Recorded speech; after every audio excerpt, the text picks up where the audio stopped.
Assalamualaikum warahmatullahi wabarakatuh. Waalaikumsalam warahmatullahi wabarakatuh. Bagaimana kabarnya? Alhamdulillah baik, Bu. Alhamdulillah. Terima kasih ya karena sudah menyempatkan hadir pada hari ini. Sebelum kita memulai aktivitas pada hari ini, kita berdoa dulu ya. Siapa yang bisa memimpin doa? Saya, Bu. Ya, silakan ya. Sebelum kita memulai kegiatan, mari kita berdoa terlebih dahulu. Doa disilakan. Doa selesai. Baik, sebelum kita memulai kegiatan pada hari ini, alangkah baiknya kita perkenalan dulu ya.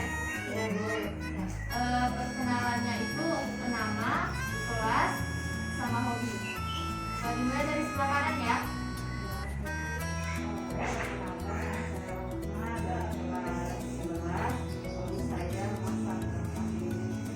Roma ya namanya. Ya, selanjutnya Perkenalkan, nama saya Nifamisa dari kelas 11. Hobi saya membaca narasi. Nur ya dipanggil. Selanjutnya Perkenalkan, nama saya Dobia Putri Batistuta dari kelas 11. Hobi saya menonton. Terima kasih. dipanggil April. Selanjutnya Baik, perkenalkan nama saya Dea Febri Jayanti dari kelas 11 dan hobi saya makan kali ya. makan ya. Oke, namanya Dea ya. Baik, karena kalian sudah perkenalan, selanjutnya saya memperkenalkan diri ya. Perkenalkan, nama saya Trilandari, biasa dipanggil Wulan, panggil aja Bu Wulan ya. Saya dari Universitas Munawarman, program studi bimbingan muslim. Jadi pada hari ini kita akan melakukan bimbingan kelompok di bidang karir. Sebelumnya di sini ada yang tahu bimbingan kelompok? Belum tahu. Baik, karena belum tahu, saya akan menjelaskan ya apa itu bimbingan kelompok. Jadi bimbingan kelompok itu adalah suatu kegiatan kelompok yang dilakukan oleh sekelompok orang dengan memanfaatkan dinamika kelompok, yaitu adanya interaksi, saling mengeluarkan pendapat, memberikan tanggapan, saran, dan sebagainya, di mana pemimpin kelompok menyediakan informasi-informasi yang bermanfaat agar dapat membantu individu mencapai perkembangan yang optimal. Nah, dalam bimbingan kelompok ini ada pun tujuannya, yaitu adalah peserta didik atau peserta memiliki pemahaman tentang bakat, karena pada hari ini kita akan membahas tentang bangun karir dengan mengenali bakat. Nah, selanjutnya di sini ada manfaatnya, yaitu dapat melatih siswa untuk dapat hidup secara berkelompok dan menumbuhkan kerjasama antara siswa dalam mengatasi masalah, melatih siswa untuk dapat mengungkapkan pendapat dan menghargai pendapat orang lain. Selanjutnya dalam bimbingan kelompok ini ada 6 asas. Yang pertama asas kerahasiaan, yang kedua kesukarelaan, yang ketiga keterbukaan, yang keempat kekinian, yang kelima kenormatifan, yang keenam keahlian. Nah, selanjutnya ada 4 tahapan dalam bimbingan kelompok ini, yaitu yang pertama pembukaan, yang kedua itu ada peralihan, yang ketiga itu ada inti, dan yang keempat itu ada penutup. Nah, sampai di sini bisa dipahami? Bisa, Bu. Nah, alhamdulillah. Karena dari penyampaian tadi sepertinya kelihatan ngantuk ya. Selanjutnya kita speaking ya. Permainannya gampang, tujuannya untuk melatih kefokusan kalian. Permainannya itu kayak gini ya.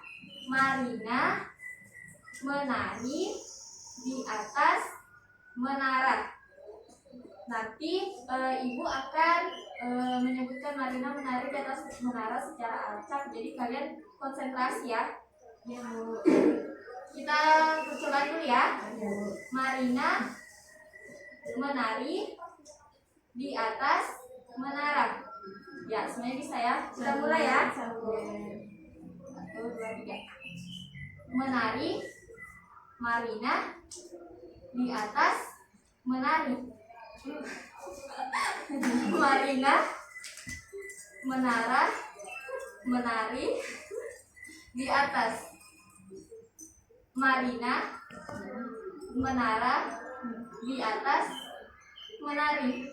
Sepertinya lambat ya, harus fokus. Oke. Ya. Marina berenang. Tidak ada ya, berarti kurang fokus. Ulang-ulang sampai semuanya fokus. Marina menari menara di atas lemari. Ya, tepuk tangan untuk teman-teman.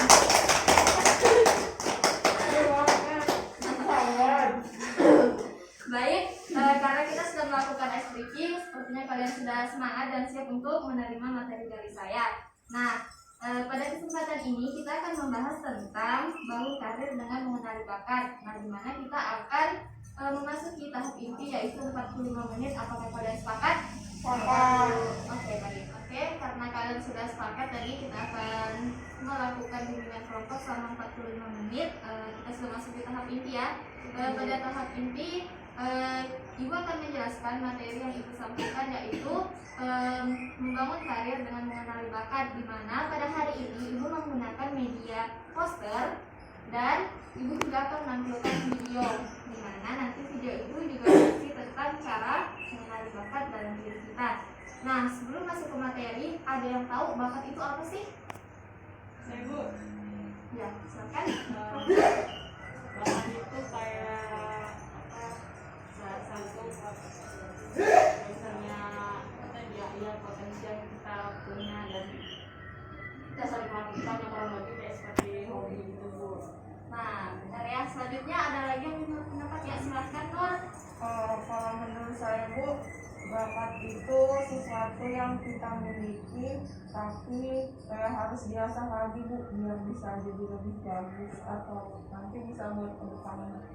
Nah, betul ya. Ada lagi yang ingin berpendapat? Sudah tidak ada ya. Nah, jadi betul yang dikatakan teman kalian. Bakat itu adalah kemampuan yang di dalam diri seorang yang harus dikembangkan lagi. Karena jika tidak dikembangkan, kita tidak tahu bakat kita itu apa. Nah, kemudian Ibu tampilkan posternya ya. Sebenarnya kita kadang tidak menyadari bahwa setiap manusia itu memiliki bukan semuanya ya, setiap orang lah intinya memiliki 8 macam bakat, jenis bakat. Nah, di sini yang Ibu tampilkan itu ada namanya kecerdasan linguistik. Sudah pernah dengar? Nah, jadi kecerdasan linguistik itu kecerdasan yang lebih banyak membaca, mendengarkan, berbicara. Nah, itu kecerdasan linguistik. Apa ya? Omongan yang keluar dari mulut kita itu biasanya adalah pekerjaan wartawan ya, reporter.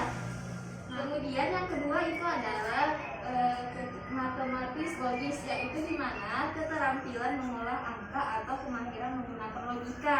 Nah, itu merupakan salah satu juga jenis bakat yang dimiliki oleh setiap orang.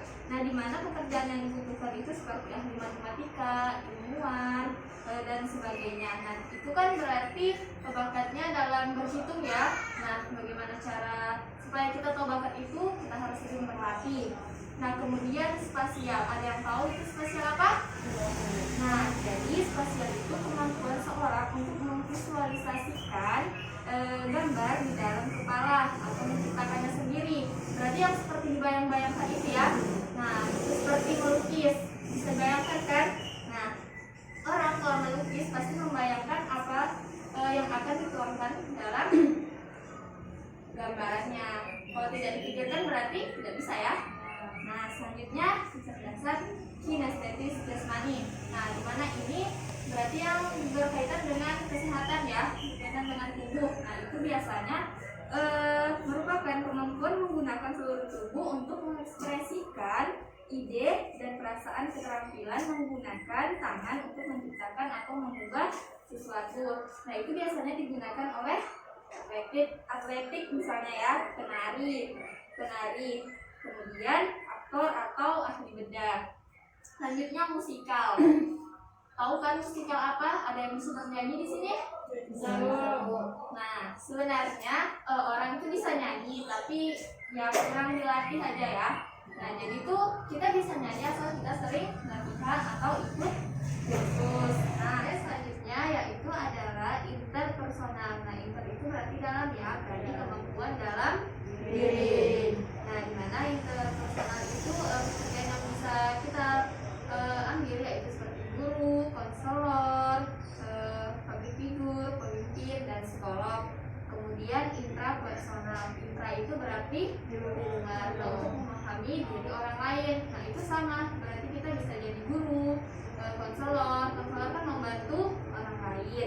Nah, selanjutnya naturalis. Naturalis ini yang suka pada alam. Pasti ada kan orang yang suka mendaki ke gunung atau menyeleksi apa-apa yang ada di alam. Nah, itu seperti ahli biologi, dokter hewan, dan lain-lain.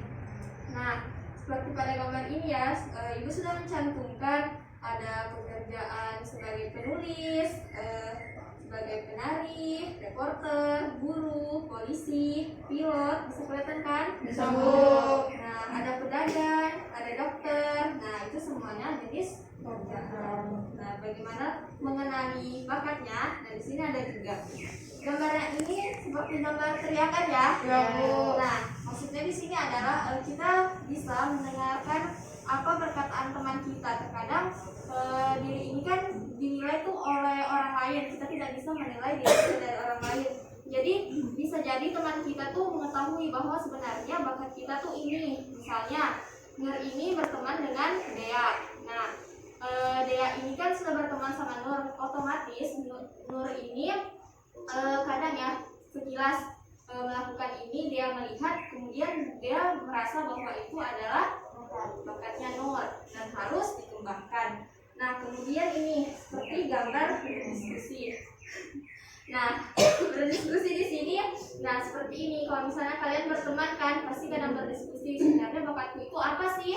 Nah, kadang kan temannya bisa menjawab karena mengetahui sehari-hari. Nah, kemudian ini hampir sama ya, menanyakan kepada teman. Dan yang terakhir ini adalah gambar seperti membayangkan. Sebenarnya bakat saya itu apa sih? Soalnya bakat saya melukis. Jadi kita bisa merealisasikannya sendiri. Oh, melukis, kita coba-coba melukis sehingga itu berulang-ulang dan akhirnya kita mahir dalam melukis. Nah, sampai di sini bisa dipahami? Atau ada yang ingin ditanyakan sebelum kita masuk dalam video? Tidak ada, Bu. Oke, selanjutnya kita langsung nonton video ya. Oke, selanjutnya kita akan nonton video bersama. Jadi kalian silahkan didengarkan ya.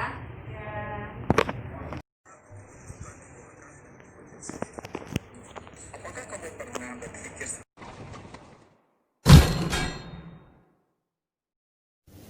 cara untuk menemukan bakat dan potensi diri?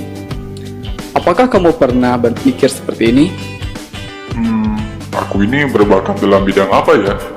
Atau, Pekerjaan yang cocok buat aku apa ya? nah, jika kamu pernah menanyakan pertanyaan itu terhadap dirimu dan kamu belum mendapatkan jawabannya, berarti kamu perlu mengetahui tentang jenis kecerdasanmu. Teman-teman, ketika seseorang menyebutkan orang yang cerdas, maka bayangan dalam pikiran kebanyakan orang adalah dia yang selalu mendapat nilai bagus di sekolahnya dan selalu juara pertama di kelasnya. Ada juga yang berpikir bahwa orang cerdas adalah dia yang bisa merancang pesawat seperti Bapak Habibie atau orang yang pandai fisika seperti halnya Albert Einstein. Pertanyaannya adalah, apakah itu semua salah?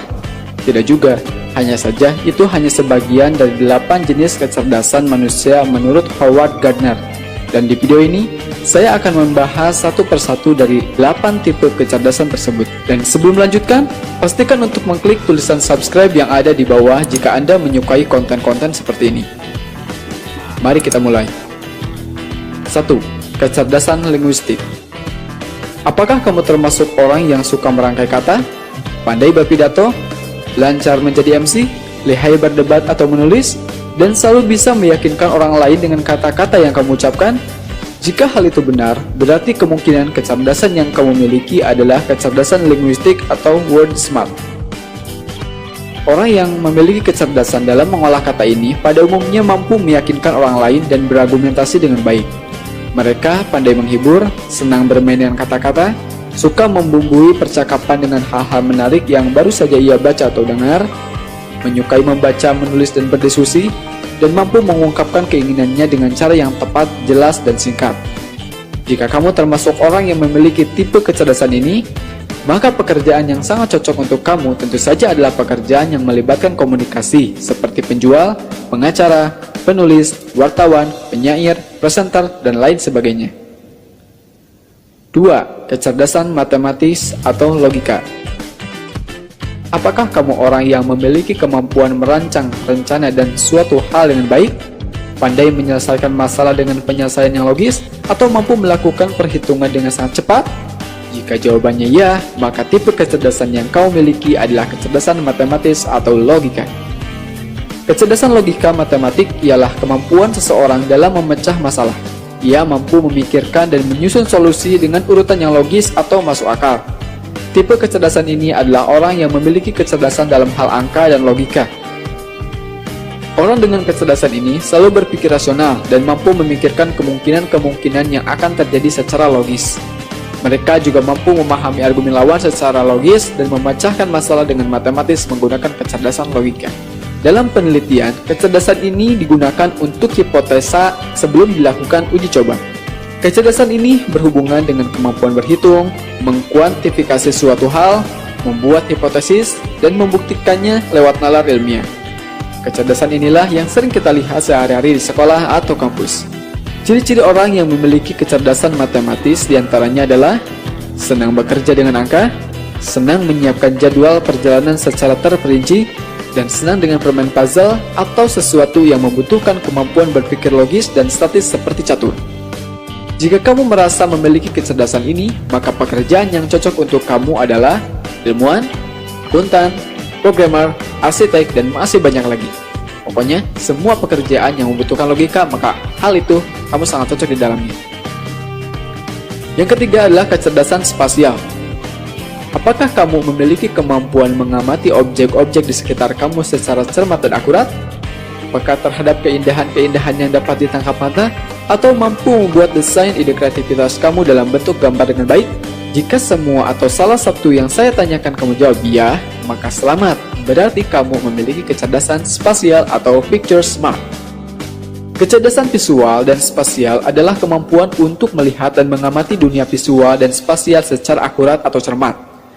Mereka yang termasuk ke dalam tipe ini memiliki kepekaan tajam untuk visual, keseimbangan, warna, garis, bentuk, dan ruang. Selain itu, mereka juga pandai membuat sketsa ide dengan jelas. Kecerdasan ini membuat kita sanggup memperhitungkan jarak, volume, bentuk, detail, pola, warna, dan ciri-ciri fisik dari sebuah objek. Makin cerdas kemampuan spasial seseorang, maka semakin akurat kemampuannya dalam menyusun sebuah bentuk, misalnya dalam pembuatan peta, maket bangunan, dan sebagainya. Orang yang mempunyai kecerdasan ini memiliki tingkat kecerdasan yang mengacu pada gambar, ruang, bentuk, dan tentang gambaran perasaan. Orang dengan kemampuan ini dapat merekam apa yang dilihatnya dan mengingat dengan jelas gambaran aslinya.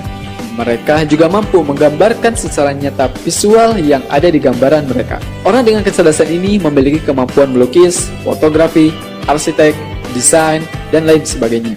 Ciri-ciri orang yang memiliki kecerdasan spasial, yakni menyukai seni, menikmati lukisan dan patung, memiliki cita rasa yang baik akan warna, dan cenderung menyukai pencatatan secara visual dengan menggunakan kamera atau handycam. Pekerjaan yang cocok untuk tipe kecerdasan ini adalah arsitek, fotografer, desainer, pelukis, pilot, ilustrator, komikus, atau insinyur.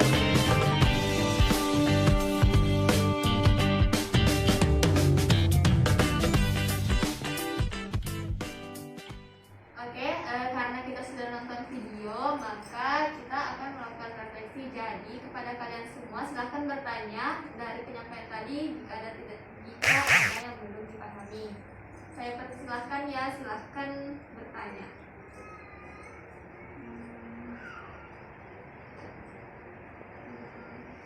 Kalau tidak ada yang mau, saya tunjuk ya.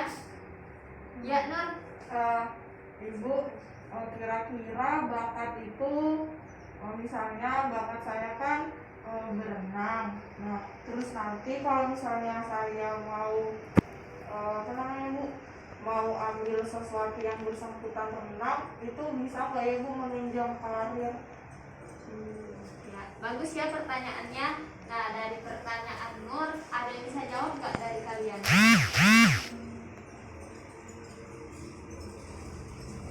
April kayaknya tahu.